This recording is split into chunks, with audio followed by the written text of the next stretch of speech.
Next topic जो है वो हमारे पास है टाइम के बारे में। ये भी हम ऑलरेडी डिस्कस कर चुके हैं इससे पहले क्लास में। तो यहाँ कौन सी नई बात बता रहे हैं वो ये देखते हैं अब हम। Time is way of measuring how long something last, how long it takes to do something और how long before things start और कम टू एंड। ये टाइम का बताया कि ये किस लिए इस्तेमाल होता है, इसकी अफादियत क्या है। Here is an example of how time works. We know that our school starts at 8 and will be over at 2 PM। School की एग्जाम्पल दी कि जैसे स्कूल स्टार्ट होता है एक वक्त पे और एक वक्त पे वो छुट्टी हो जाती है। यूनिट्स ऑफ टाइम, टाइम के यूनिट्स क्या हैं? कहता है we describe units of time as under 60 seconds in 1 minute. 1 minute में 60 सेकेंड्स होते हैं, 1 आवर में 60 मिनट्स होते हैं और 1 डे में 24 आवर्स होते हैं। ठीक है, अब यहाँ पे डू यू रिमेंबर, क्या आपको याद है जो आपने कहते पहले बात पढ़ी थी कि अ क्लॉक हैज 2 हैंड्स, एक क्लॉक की 2 सुइयां होती हैं। The shorter hand is called the hour hand. Shorter hand यानी छोटी सुई जो होती है वो घंटे वाली सुई कहलाती है। And the longer hand is called the minute hand, और जो लॉन्गर हैंड लंबी सुई होती है, बड़ी सुई होती है, वो मिनट हैंड कहलाता है। ये टाइम दिखाया उसने 2:40 और 10:25, 2:50, 7 o'clock, ये सारा टाइम दिखाया हुआ उन्होंने। ठीक है जी। यहाँ एनालॉग टाइम, एनालॉग और डिजिटल 2 तरह के क्लॉक्स होते हैं। ठीक है, एनालॉग वो जैसे सुइयों वाला होता है ये, ठीक है, और डिजिटल वो कि जैसे ये हिंसे लिखे नंबर्स लिखे हुए हैं ये। ठीक है, और इसके अलावा ये तो चीज़ें बहुत ही आसान है। ये इसमें एक चीज़ अभी जो वो बता रहे हैं नहीं, वो ये है यहाँ पे देखिए, कहते हैं 7 AM is shown as 7 AM, 11 PM is shown as 11, is shown as 11 लिख दिया 11 PM को। Midday is shown as 12। फिर उसके बाद 1 PM, अब जो दोपहर के बाद 1 बजता है ना, उसको वो कहते हैं 13 भी लिखते हैं उसको। फिर 2 को 14, फिर 23:59 द क्लॉक रीसेट्स टू 00:00। ठीक है, रात 12 बजे जब वो क्लॉक कहता है दोबारा 00:00 पे चला जाता है। ये जो डिजिटल क्लॉक होता है या डिजिटल टाइम होता है उसकी बात ये कर रहे हैं। ठीक है, and begins counting the next day, फिर दोबारा वो शुरू हो जाते हैं 00 और फिर 01 से। A digital clock is like a timer and it just keeps adding and extra hour after 12 PM। ये जो डिजिटल क्लॉक होता है कहता है कि ये 12 क्लॉक के बाद भी फिर ऐड करना शुरू कर देता है 13, 14, 15, 16, 17 ऐसे। ठीक है जी। एक्सरसाइज 5.1 ऑन पेज नंबर 134 कहता है observe the given clocks and write times of Ahmad activities. इनमें एक्टिविटीज अहमद की है, अहमद एक अच्छा प्यारा सा बेटा है, तो उसकी एक्टिविटीज वो सुबह उठता कितने बजे है? 5:30 पे। ठीक है, उसके बाद फिर वो कुरान पाक पढ़ रहा है 5:45 पे। ठीक है, उसके बाद फिर वो नाश्ता कर रहा है 7 o'clock, फिर वो नमाज पढ़ रहा है 2 o'clock। ठीक है, उसके बाद फिर वो अपना होमवर्क कर रहा है 4 o'clock, उसके बाद फिर वो सो जाता है 9 o'clock। ये उसकी रूटीन है, तो यहाँ राइट कर देना है इसको। Read the clock and write the time in. इसको कहता है टाइम जो है वो दिखाया गया यहाँ पे, आपने लिखना है इसको इस तरह AM और PM में। यहाँ पे 3 है, 3 o'clock है, ये AM है, 3 AM इन द मॉर्निंग। ठीक है, 2:30 PM, तो यहाँ पे 2:30 इन द नून लिखते हैं इसको। Past meridiem, post meridiem PM होता है और एंटी मेरिडियम AM होता है, यानी दोपहर 12 बजे तक AM लिखते हैं, उसके बाद फिर PM स्टार्ट हो जाता है। 11 AM, 11 o'clock जो है AM यानी दोपहर को। ठीक है, और ये नून होता है दोपहर को, और ये 11 PM ये नाइट होता है। ये draw minutes and hour hand, ये मिनट और आवर हैंड जो है इसको ड्रा करना है। Show your daily routine with the help of these clocks, अपनी डेली रूटीन बतानी है कि आप किस किस वक्त क्या करते हैं। बस इसमें भी हमने हैंड्स ड्रॉ करने हैं, तो ये आप लोग खुद कर सकते हैं ये भी आसानी से। Look at the clocks and write the time, time right करना है, ये भी पहले ऑलरेडी डिस्कस कर चुके हैं। 137 पेज पे क्या है? Representation of days, dates and months of the calendar. There are 7 days in a week, एक हफ्ते में 7 दिन होते हैं। 28 to 31 days in a month, एक महीने में 28 से 31 दिन होते हैं, यानी कुछ महीने में किसी में 28 होते हैं, किसी में 29, किसी में 30, किसी में 31 दिन होते हैं। 12 months in a year and 365 days in a year. ठीक है जी। These units of measurements are used to measure time that have been created over many years ago to help us to understand the seasons of years and their ways of management। ये calendar दिया गया है, calendar पे हम देख के बता सकते हैं कि कौन सी डेट में जो है वो क्या दिन है। जैसे अगर हम इस फ्राइडे की बात करें तो 15, 1, 8, 15, 22 और 29 इस मंथ यानी मार्च के जो फ्राइडे हैं वो 1 डेट को होंगे, 8 को, 15 को, 22 को और 29 को होंगे। ठीक है, ऐसे ये सारे के सारे मंथ्स में बहुत आसानी से बताया जा सकता है। नेक्स्ट है जी time, number of days in each month. There are 30 days in month of April. April के मंथ में जो है वो 30 डेज होते हैं, जून में, सितंबर में एंड नवंबर में। There are 31 days in months of January, March, May, July, August, October and December. February has 28 days but in 29 days every 4th year, यानी called a leap year। Leap year में 29 होते हैं, अदरवाइज इसमें क्या होते हैं 28।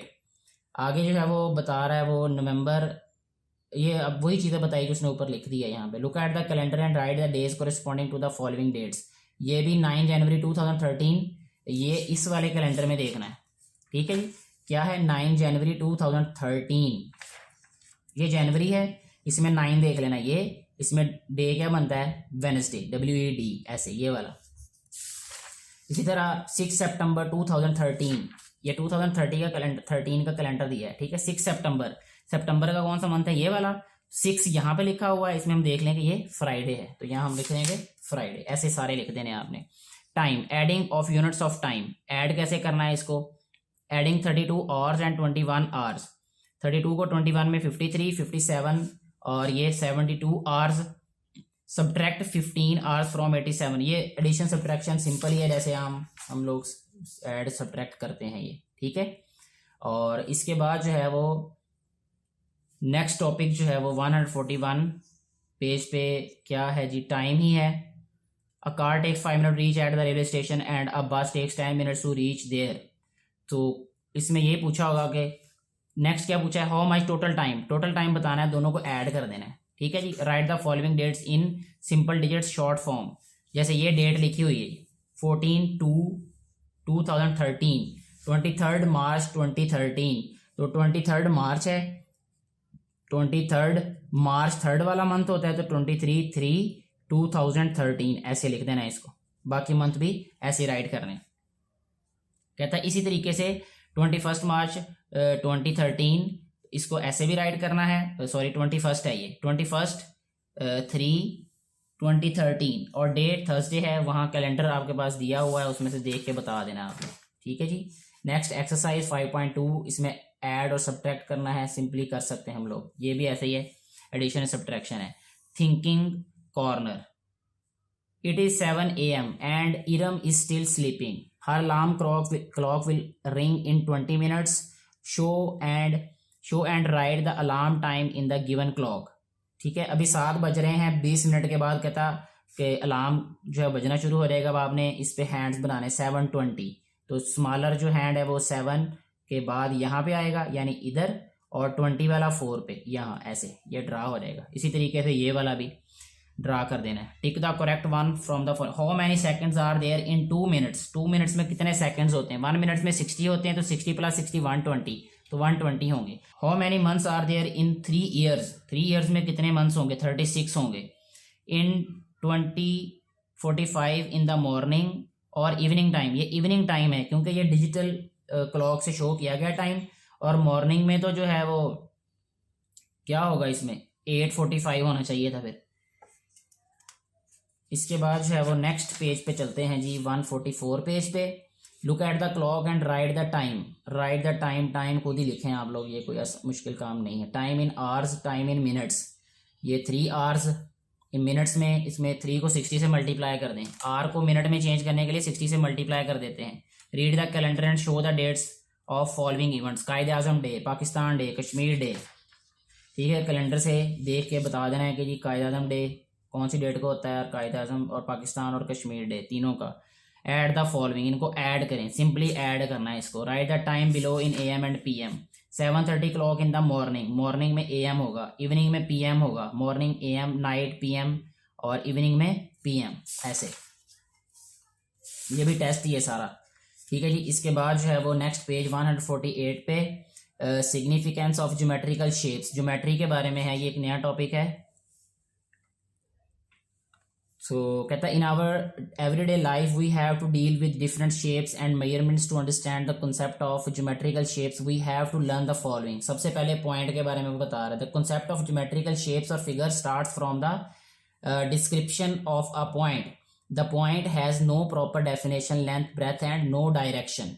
ठीक है, इसकी डेफिनेशन आपको आनी चाहिए कि पॉइंट की कोई लेंथ, ब्रेथ और इसकी कोई प्रॉपर डेफिनेशन नहीं होती है। ठीक है, when we place sharpened pencil a dot is marked on the paper, जब हम एक पेंसिल को पेपर पे रखते हैं जैसे ये, तो ये जो डॉट लगा ना इसको क्या कहते हैं, this dot is called point, इसको पॉइंट बोलते हैं। The presence of points are denoted by the capital letters A B C and up to so on, कुछ भी लिख सकते हैं आप इसको, जो कैपिटल अल्फाबेट्स हैं। These are read as A, point B, point C, point P वगैरह। Basic concepts of geometrical lines and line segments, line क्या होती है और लाइन सेगमेंट क्या होता है। ठीक है जी, the line is the first species of quantity which has one dimension, जो लाइन है ये वन डायमेंशन होती है इसकी, नेमली लेंथ, ब्रेथ और डेप्थ।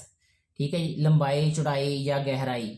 अ line extend between two points, line जो है वो दो नुकात के दरमियान होती है। ठीक है, या दो नुकात के दरमियान का फासला वो लाइन होता है। The concept of line segment can be defined as the line which joins two points on a plane is called line segment. दो नुकात पे जो लाइन मिल रही होती है उसको लाइन सेगमेंट बोल देते हैं। ठीक है जी, the line segment is also shortest distance between two points, दो पॉइंट के दरमियान में जो शॉर्टेस्ट डिस्टेंस होता है ना उसको लाइन सेगमेंट बोलते हैं।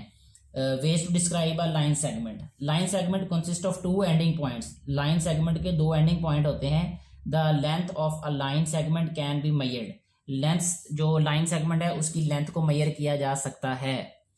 Construction of a line segment, line segment कैसे ड्रा करते हैं। To draw line segment we are required to make two points A and B, हमें टू पॉइंट्स बनाने पड़ते हैं। Join the point A and B through a line, line के जरिए A B को मिला देना है। The line obtained by joining the points A and B is called line segment. जैसे अगर हम इसको बोर्ड पे लिखें यहाँ पे,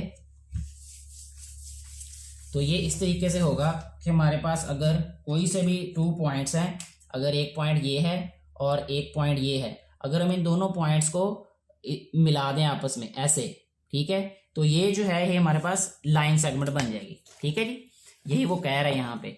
इसके बाद फोर्थ पॉइंट है mathematically the line segment A B can be written as A B. ठीक है, इस तरह लिख देते हैं। Meter rule can be used to measure the shortest distance between point A and B, meter rule इस्तेमाल करते हैं, यानी ये जो स्केल है जिसे हम फुटा भी बोलते हैं। Some fundamental concepts of rays, rays क्या होती हैं। ठीक है, the concept of rays is very ancient, बड़ा पुराना जो है वो इसका कॉन्सेप्ट है ये। The sun rays has been coming from the space in form of rays since the creation of this universe, इस कायनात के बनने से लेकर अब तक जो सूरज की शुआएं हैं वो आ रही हैं जमीन तक। ठीक है, similarly when we open a torch, जब हम एक बैटरी को, टॉर्च को खोलते हैं, ऑन करते हैं in a dark room, it creates a ray and path of a ray presents the direction of light, जो वो पाथ होता है उसका वो क्या बताता है, डायरेक्शन बताता है। These are some examples of rays. Geometrical representation of a ray को अब ज्योमेट्रिकली कैसे हम रिप्रेजेंट करते हैं। Take two points P and Q on a plane, draw a line from P to Q, P Q हमने two points ले लिए, फिर पी को क्यू से मिला दिया, उसके बाद the shortest distance between two points form a line segment. Shortest distance का मतलब ये कह सकते हैं कि बिल्कुल सीधी लाइन लगानी है हमने। Increase the length of the line segment P Q towards any direction and put an arrow head as shown in the figure. हमने क्या करना है, फिर एक पॉइंट को बढ़ा देना है आगे और उस पे एरो हेड लगा देना, एक एरो लगा देना, तीर का निशान लगा देना है। तो फिर क्या होगा, the arrow head represents the there is no end in increment. अब ये जो एरो हेड है, ये जो तीर का निशान है, ये बताता है कि इसको बढ़ाने की हद कोई नहीं है, यानी ये लामहदूद हद तक बढ़ेगी, बढ़ सकती है, बढ़ा सकते हैं हम इसको। इट इज नोन एज रे पी क्यू, यानी इसको फिर पी क्यू रे लिखते हैं। और जो लाइन सेगमेंट है, जैसे हमने ये लाइन सेगमेंट बनाई थी, इसको अगर हम ए लिखें, इसको बी लिखें, तो इसको हम लिखेंगे ए बी, ऐसे ऊपर इस तरह का निशान, तो ये ए बी लाइन सेगमेंट है। अगर इसी तरह हम इसको रे बनाएं, ये हमारे पास अगर ए है, ये बी है, और इसको हम बढ़ाएंगे आगे और एक साइड पे एरो लगा देंगे, तो इसको ऐसे शो करेंगे ए बी, और इसके ऊपर ऐसे तीर का निशान, और ये जिस तरफ जा रहा है उस तरफ ही बनाना है। जैसे ए से बी की तरफ जा रही है रे, तो ए से बी की तरफ ही हमने ये वाला बनाना है। अगर बी से ए की तरफ जा रहे हो, जैसे अगर हम इस तरह बनाएं, इसको बी लिखें, इसको ए लिखें, ठीक है, तो ये बी ए इस तरह शो होगा। ठीक है, अगर इसको बी लिख दें और इसको ए लिख दें, तो फिर ये ऑपोजिट हो जाएगा, ये इस तरफ, जैसे अगर बी ए ऐसे हो तो ये जो रे है ये इधर से स्टार्ट होगी और इधर को जाएगी ये, ठीक है जी। इसके बाद जो है वो नेक्स्ट पेज हमारे पास है जी 150 page. The point P is known as initial point of the ray, the point Q is also represents the end point. एक इनिशियल पॉइंट होता है, एक एंड पॉइंट होता है। जहां से रे स्टार्ट होती है उसको इनिशियल पॉइंट कहा जाता है, और जहां खत्म नहीं हो रही होती उसको एंड पॉइंट कह देते हैं, ठीक है। एंड पॉइंट मतलब वैसे तो रे खत्म नहीं होती, लेकिन जिस तरफ से जो हम एरो लगा रहे होते हैं, जिस तरफ एरो लगाया होता है वो एंड पॉइंट होता है उसका, उस तरफ जा रही होती रे, ठीक है। और इसके बाद यहाँ पे उसने बताया है A B ray, A B X Y P Q, ये सारी की सारी रेस बताई हुई है। Represent the name of the given rays, इनको नेम सी डी है, ये पी क्यू है। और इसी तरह since the point C extends towards D, C D is a ray. 6.1 exercise इसमें कहता है recognize the line segment and ray. Line segment और रे, जहां पे ये एरो होगा वो रे होगी, जहां एरो नहीं होगा वो लाइन सेगमेंट होगी। बहुत आसान।